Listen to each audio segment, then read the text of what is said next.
나를 아시나이다. 시편 139편의 주제 문장입니다. 하나님이 나를 안다. 어떤 감동을 받습니까? 하나님이 나를 안다. 이것은 일방적으로 아는 것이 아닙니다. 백승철 목사가 바이든 대통령 잘합니다. 한국의 윤석열 대통령 합니다. 바이든 대통령이 백승철이라는 존재가 지구상에 있는지도 모릅니다. 윤석열 대통령이 백승철이 미국에 사는지도 모릅니다. 이거는 일방적으로 아는 겁니다. 하나님이 나를 안다 그랬을 때 이 안다는 직접 만남을 통해서 실제적인 경험이 일어난 그 관계성을 얘기합니다. 그러니까 하나님이 나를 알고 내가 하나님을 아는 관계, 그것이 성경이 말하는 하나님이 나를 알고 하나님이 나를 안다. 이거는 정말 대단한 겁니다. 이 문장 하나로 가슴이 벅차오르는 겁니다. 나는 바이든 대통령 아는데 바이든 대통령은 나를 모르는데 이 세상을 창조하신 분이 나를 알고 그분을 내가 안다. 이런 관계성입니다. 이 안다라는 말은 이해하다, 돌보다 그런 뜻이 함축된 단어입니다. 그냥 하나님이 우리를 아는 게 아니고요. 하나님이 나를 안다 그랬을 때는 나의 모든 것을 하나님이 이해하신다. 그리고 살피시고 돌보신다. 그 의미가 들어있는 겁니다. 이 시편 139편에는 또 특이한 구조가 있습니다. 여호와여 주께서 나를 살펴보셨으므로, 또 139편 3절에도 보면 나를 살펴보셨으므로 이 단어가 이제 등장을 합니다. 이 살펴보셨으므로, 살피다, 이게 무슨 뜻입니까? 식별하다, 구별하다라는 뜻입니다. 그러면 139편 1절 다시 돌아오셔서 읽어봅시다. 여호와여 주께서 나를 구별하셨으므로, 식별하셨으므로 나를 아시나이다. 다중적인 게 아닙니다. 아주 특별한 겁니다. 하나님이 나를 구별하셔서 나를 아시는 겁니다. 그냥 대충 뽑아가지고 하나님 마음에 맞는 사람들, 이 지구상에 있는 사람들, 하나님 우리의 모습을 보고 하나님이 찍어가지고 한 게 아니고요. 완전히 구별한 상태에서 시초부터 그 상태에서 나를 아시나이다. 자, 139편에는 하나님이 아시다는 이 내용을 세 가지로 축조해서 설명을 합니다. 그 세 가지를 살펴봅시다. 첫 번째가 하나님은 우리의 행위를 아십니다. 여기 139편 1절부터 12절까지 아신다는 내용이 5번 등장을 해요. 자, 행위입니다. 우리 2절 한번 봅시다. 139편 2절에 보면 주께서 내가 앉고 일어섬을 아신다. 앉은 상태, 일어서는 모든 것들을 하나님이 알고 계신다. 여기 또 3절 보시면 나의 모든 길과 내가 눕는 것을 익히 알고 계신다. 참, 앉는 걸 알아요. 일어서는 걸 압니다. 눕는 것을 압니다. 육체적인 것을 생각을 하면 앉지 못하는 사람도 있고요. 일어서지 못하는 사람도 있습니다. 눕지 못하는 사람도 있습니다. 게다가 나의 모든 길을 아신다. 무슨 말입니까? 하나님이 내 삶을, 그 하나님의 시선이 완전히 고정된 겁니다. 분초를 쪼개도 안 되는, 완전히 하나님이 나에게 시선이 고정된 상태입니다. 스토커 같죠? 이 다윗이 고백하는 거예요. 자, 그런데 이제 심각해집니다. 계시록 3장 1절 보십시오. 사대교회의 사자에게 편지하라. 하나님의 7영과 7뼈를 가진 이가 이르시되 내가 내 행위를 아노니. 시편 139편에서는 앉고 서고 눕고 우리의 길을 모든 걸 알고 계신다. 행위를 알고 계신다. 그런데 계시록 3장 1절에서는요 시급합니다. 내 행위를 아는데 내가 살았다는 이름은 가졌으나 죽은 자로다. 예수님이 7교회를 방문하는데 이 사대교회는 단 한마디 칭찬이 없습니다. 책망만 있는 교회입니다. 139편 1절 3절에 나오는 행위적인 모습, 우리의 행위를 안다고 했을 때에는 감동적인 서사십니다. 바울이 그렇게 다윗이 고백하는 거 아닙니까? 하나님이 신앙생활에 보니까 정말 하나님이 일어서고 눕고 내 갈 길을 인도해 주시는 내 행위를 하나님이 감찰하시는 거에 벅찬 감동으로 기록을 해놨는데 계시록 3장 1절의 이 행위는 그게 아닙니다. 살았다 하나 이름은 가졌으나 죽은 자로다. 살음은 살은 거고 죽음은 죽은 거지. 이런 애매모호한 문장이 어디 있습니까? 살았는데 죽은 거예요. 꽃의 화병을 상상해 보십시오. 그 꽃은 살은 겁니까? 죽은 겁니까? 살았으나 죽은 겁니다. 한 달도 못 갑니다. 일주일 가면 잘 갑니다. 아무리 물을 잘 갈아줘도 그 꽃은 살은 것 같지만 죽은 거예요. 행위를 이야기하고 있다. 여기 내 행위를 아노니, 리퓨테이션, 그 NIV 영어 성경은 그렇게 번역을 했어요. 그게 무슨 말이냐면 명성, 평판, 아주 유명해지는 거, 이름이 뛰어나게 되는 것을 말합니다. 그 행위가 살아왔다 하는 이름은 가졌으나 죽은 거라. 그걸 책망을 해요.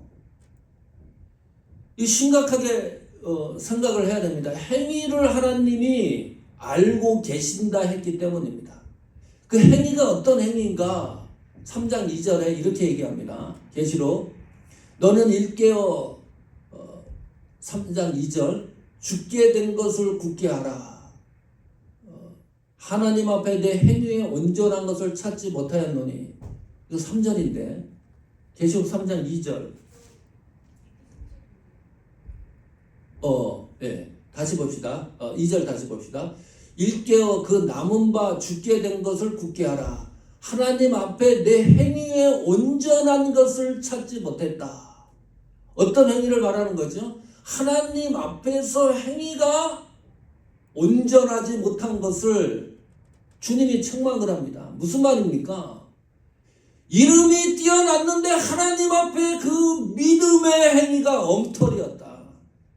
세상의 평판이 너무 좋은데 그 믿음의 행위가 엉터리다.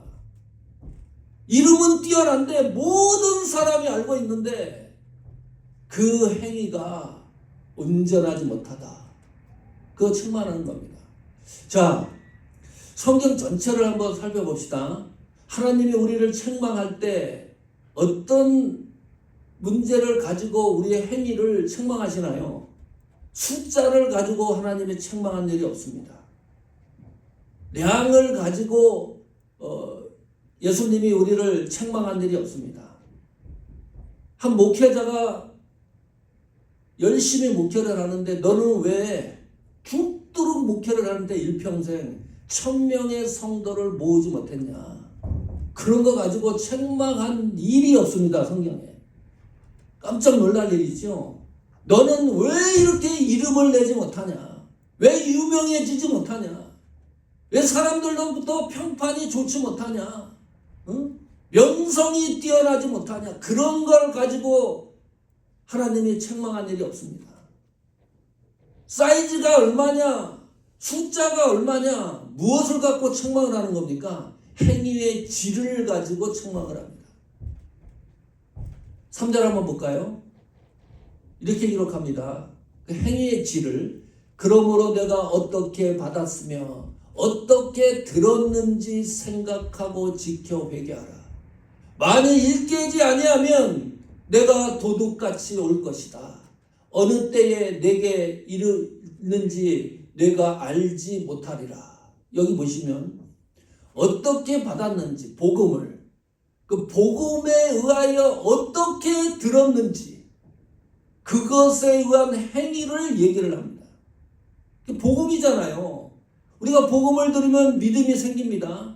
구속의 감격이 있습니다. 은혜가 있습니다. 편판이 아무리 높고 명성이 이름이 난다 할지라도 하나님으로부터 받은 구속의 감격으로 나타나는 삶의 행위가 없으면 그 행위가 엉터리라는 거예요. 그거 지적하는 겁니다, 지금. 아무리 명성이라고 이름이 세상 밖으로 내 이름이 뛰어난다 할지라도 구속의 은혜의 감동의 삶이 없는 것을 직시하고 있습니다. 성도의 사명이 뭡니까? 다른 거 없습니다. 우리가 이 세상 살아갈 때 하나님한테 받은 은혜의 감동을 삶으로 증명하는 겁니다. 그것이 성도가 이 세상을 살아가는 사명의 자세입니다. 하나님은 우리의 행위를 아신다. 그 가운데 믿음의 행위입니다. 그것을 놓치지 않습니다, 하나님이. 무슨 우리가 이 세상을 살아가는데 어떻게 먹고 어떻게 살고 어떤 삶에 대한 모형을 가지고 이야기하는 게 아니라 하나님 앞에 받은 구속의 감격과 은혜에 대한 행위는 반드시 하나님이 짚고 넘어간다. 성도들에게 있어서. 그것을 다시 한번 상기할 수 있습니다. 두 번째, 하나님이 무엇을 아신다고 했습니까? 시편 139편의 생각입니다. 시편 139편 2절입니다. 주께서 내가 앉고 일어섬을 아시고 멀리서도 나의 생각을 밝히 아시오매. 믿습니까 이거? 참 기가 막힙니다.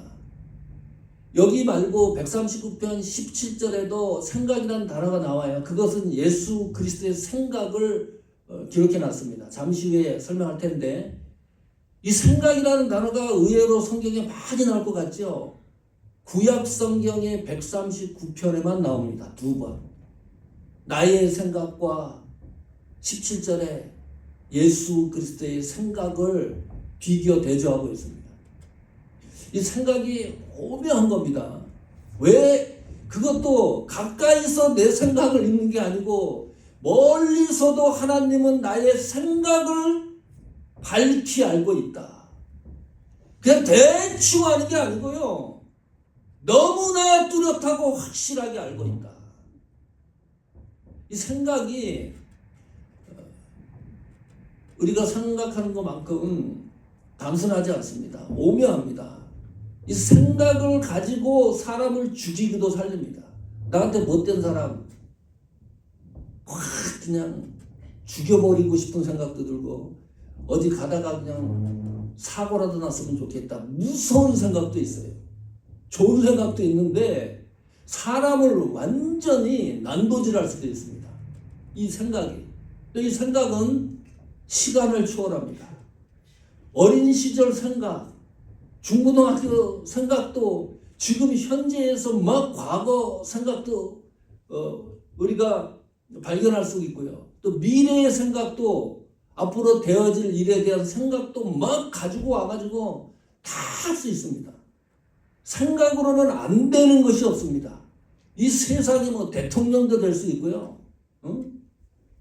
이 세상의 최고 부자도 될 수 있습니다. 폭군도 될 수 있고 또 공간도 초월합니다. 여기 있으면서 로마 생각할 수 있다니까요. 대한민국 이 공간, 이 대한민국이라는 공간의 세계도 생각을 할 수가 있습니다.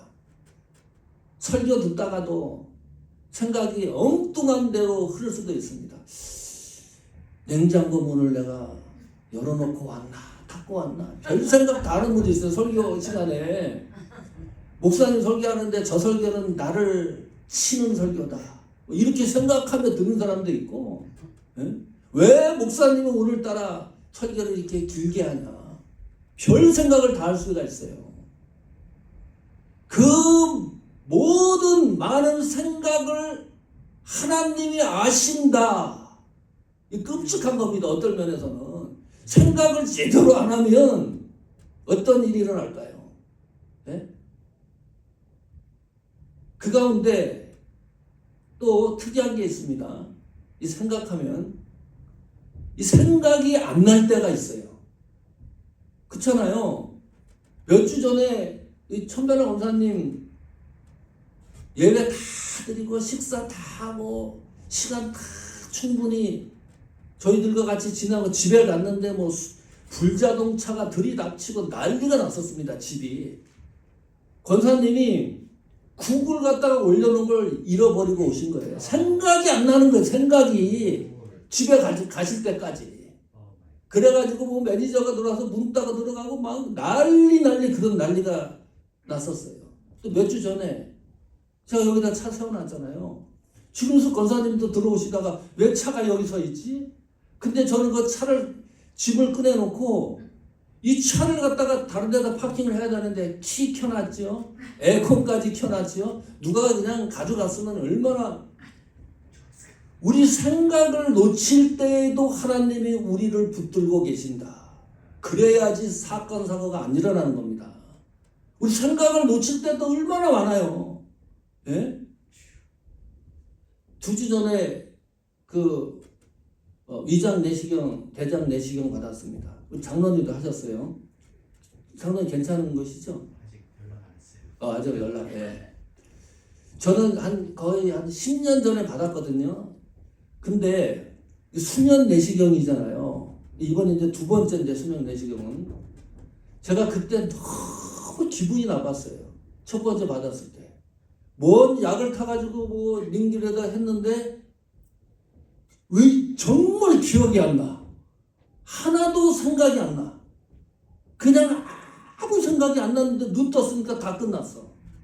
의사가 내 몸을 가지고 뭘 한 거예요 도대체. 나는 1도 생각이 안 나요. 이번에 수면 내시경 할 때 무슨 결심을 했냐 하면 내가 이번에는 절대로 이 약물에 취하지 않으리라 결심을 하고 조그만 생각이라도 내가 할 것이다. 결심을 단단히 하고 링기를 맞았는데 어떻게 됐을까요? 똑같습니다. 너무 실망했어요. 눈 떴는데 아무것도 몰라. 이 무의식의 생각, 이거 하나님이 나를 붙들고 있지 않으면 큰일 나겠다. 눈 뜨고 나서 내가 무의식에 있다가 눈을 떴는데 지옥문이 내 앞에 활짝 열려있다고 생각을 하니까요. 끔찍한 겁니다. 그런 생각 안 해보셨어요? 생각이라도 좀 있어야 되는데 생각 자체가 완전히 통제되고 아무 생각도 안 나는데 눈을 떴는데 지옥문이 있다. 하나님은 우리 생각을 아신다고 하는 것은 우리가 의식하지 못하는 그 순간까지 하나님이 붙들고 있다고 하는 사실입니다. 그래야 천성을 향해 갈 수가 있어요. 그래서 하나님이 우리의 생각을 밝게 하시오며 알고 계신다. 이 얼마나 감동입니까? 하나님이 내 생각을 알고 계신다는 것이. 그러면 생각은 어떻게 해야 되나요? 기준이 뭔가요? 로마서 12장 3절입니다. 같이 읽어봅니다. 내게 주신 은혜로 말미암아 너희 각 사람에게 말하노니 마땅히 그 생각할 그 이상의 생각을 품지 말고 아직 하나님께 각 사람에게 나눠주신 믿음의 분량대로 지혜롭게 생각하라. 이게 생각의 기준입니다. 성도들이 제발 그 이상의 생각을 하지 마라. 하나님이 우리에게 주신 믿음의 분량대로 거기서 끝나는 것이 아니라 또 지혜롭게 제발 생각하라. 이게 생각의 기준이에요. 하나님의 생각으로 하라는 거죠. 내 생각으로 하지 말고 내 생각이 지워지면 하나님의 생각이 채워진다는 거예요. 성령의 생각으로 하라는 겁니다. 우리가 얼마나 놓칩니까? 이 말은 또 무슨 말입니까? 우리 생각으로는 답이 없는 겁니다. 태산을 갖고 와도요, 우리 생각으로는 되는 일과 정답을 맞출 수가 없다. 그래서 믿음의 분량대로 지혜롭게 생각하라.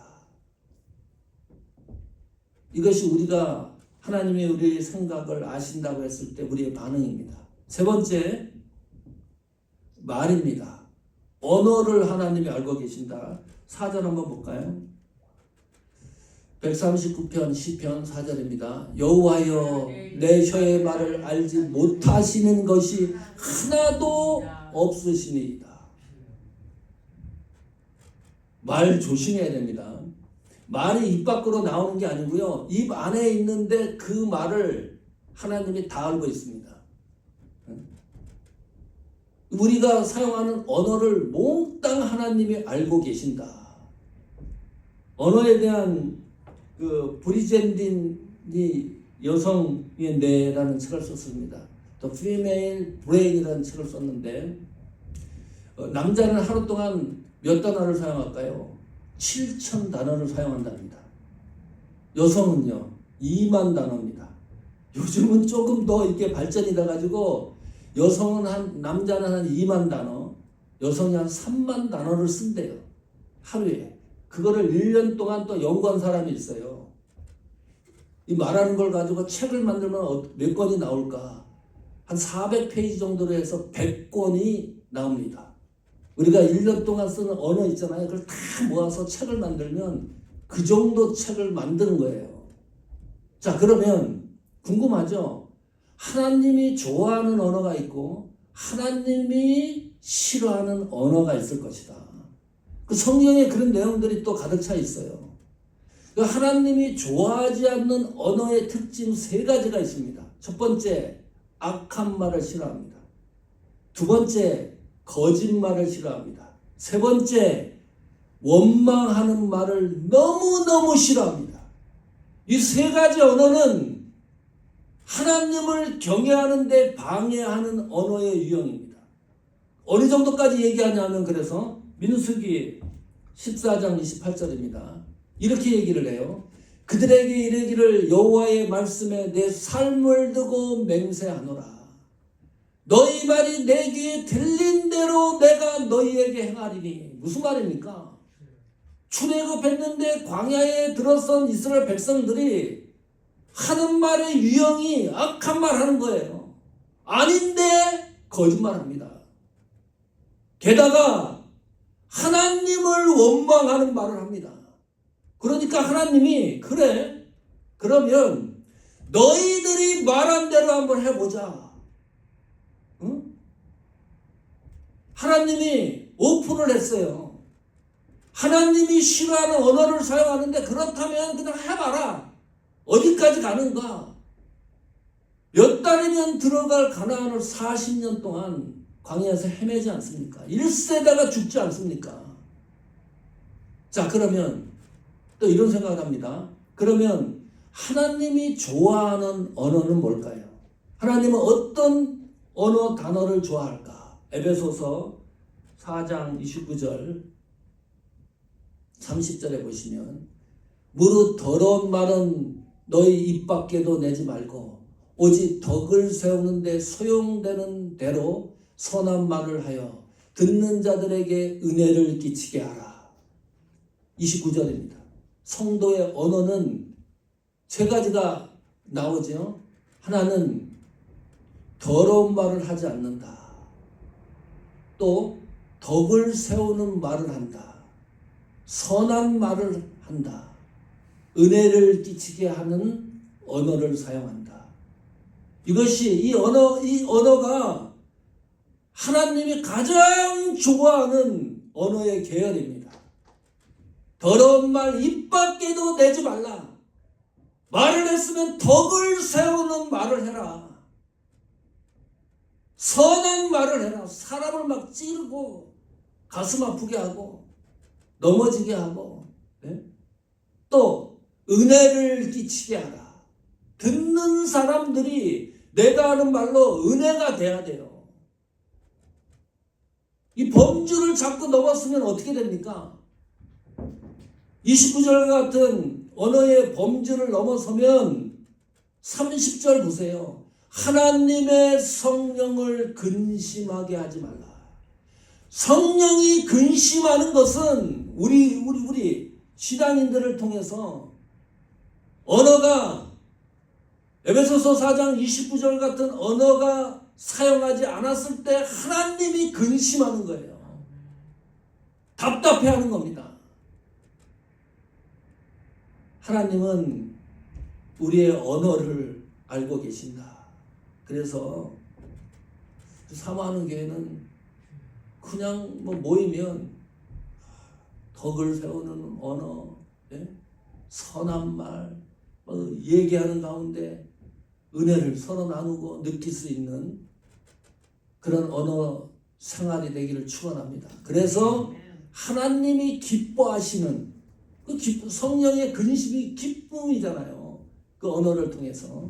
자, 세 가지를 말씀드렸어요. 하나님은 특별히 우리의 행위를 아신다. 생각을 알고 있다. 그리고 언어 표현까지 하나님이 알고 계신다. 이 사실을 확인하고 인지하는 성도들에게는 뚜렷하게 나타나는 반응이 있습니다. 현상이 있습니다. 우리가 진단을 해보는 겁니다. 하나님의 그것을 알고 계신다는 것을 분명하고 확실하게 믿는 성도는 그런 반응이 나오는 겁니다. 139편 다시 돌아와서 7절 봅시다. 시편 139편 7절. 내가 주의 영을 떠나 어디로 가며 주의 앞에서 어디로 피하리까? 하나님이 나의 행위를 알고 생각도 알고 나의 언어도 아는데 이 사실이 믿어지면 이런 고백이 나올 수밖에 없어요. 나는 하나님의 시선을 벗어날 길이 없다. 이 사실이 분명해져야 돼요.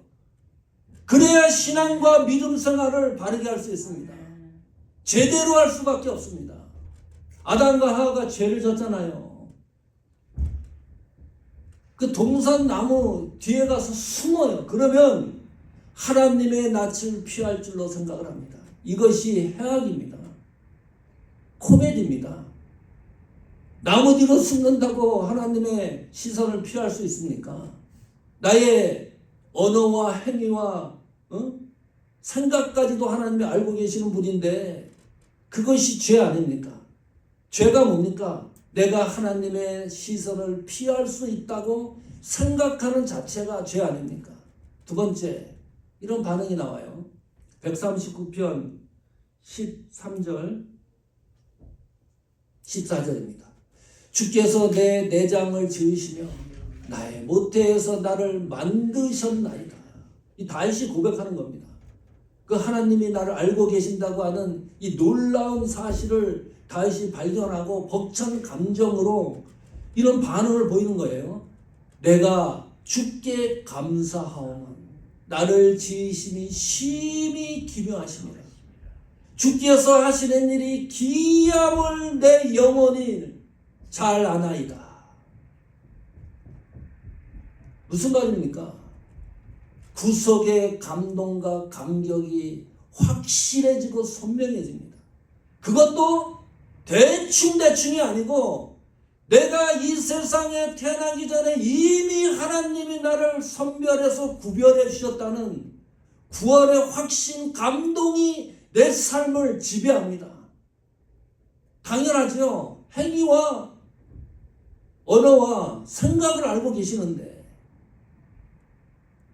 신앙에 대한 반응이 확실해진다. 세 번째, 17절, 18절 봅시다. 자, 하나님이여 주의 생각이, 여기 생각이라는 단어가 나옵니다. 이것은 하나님의 생각입니다. 전에는 다윗의 생각이었고 내게 어찌 그리 보배로우신지요. 그 수가 잘 보십시오. 어찌 그리 많은지요. 하나님의 수입니다. 하나님의 생각의 수가 너무 많은 거예요. 그래서 18절에 이렇게 말하지 않습니까? 내가 그 하나님의 그 생각의 수를 한번 세어보겠다. 결심을 하고 세는데 세려고 할지라도 그 수가 모래보다 많소이다. 내가 깰 때에도 여전히 주와 함께 있나이다. 그러면 우리는 방향이 분명해야 됩니다. 내 생각의 수로 이 세상 살아가면 되지가 않습니다. 인간의 수가 대단한 것 같지요? 사업하시는 분들, 망하는 사람들, 힘들어져 갖고 사업을 접는 분들 얘기 들어보면 뭐 10만 불, 20만 불이 있어서 사업을 접지 않습니다. 1000불, 5000불, 10,000불이 없어 갖고 사업을 접어요. 그러면 우리 인간의 생각의 수가 아무리 갖다 거기를 적용을 시켜다 봐도요, 그것을 해결할 수 없는 일들이 얼마나 많습니까? 우리 생각의 수가. 우리의 건강도 그렇고 자녀들의 생각의 수도 그렇고 돈 문제도 그렇고 건강 문제도 그렇고 우리 생각의 수에 갖다 적용을 해보면 답이 없어요. 되는 일도 없습니다. 지금 하나님의 생각의 수가 이렇게 많다 그러면 왜 우리가 내 생각의 수를 가지고 씨름하다가 지치고 넘어지고 힘들어합니까? 순간마다 내 생각의 수를 포기하라. 예? 하나님 생각의 수로 가득 채워져서 그 하나님 생각의 수로 우리의 삶을 조명하는 것이 우리 신앙의 정도 아닙니까? 그래서 이런 마지막 결론에 이릅니다. 시편 139편 23절입니다. 같이 읽어봅니다. 하나님이여 나를 살피사 내 마음을 아시며 나를 시험하사 내 뜻을 아옵소서. 하나님 그렇습니다. 하나님이 내 마음을 아시기 때문에 내 생각대로 이 세상 살아가지 않으렵니다. 하나님 생각의 수로 살겠습니다. 하나님 뜻대로 한번 내 인생을 살아가 보겠습니다. 하나님 목적대로 내 삶을 종결해 보겠습니다.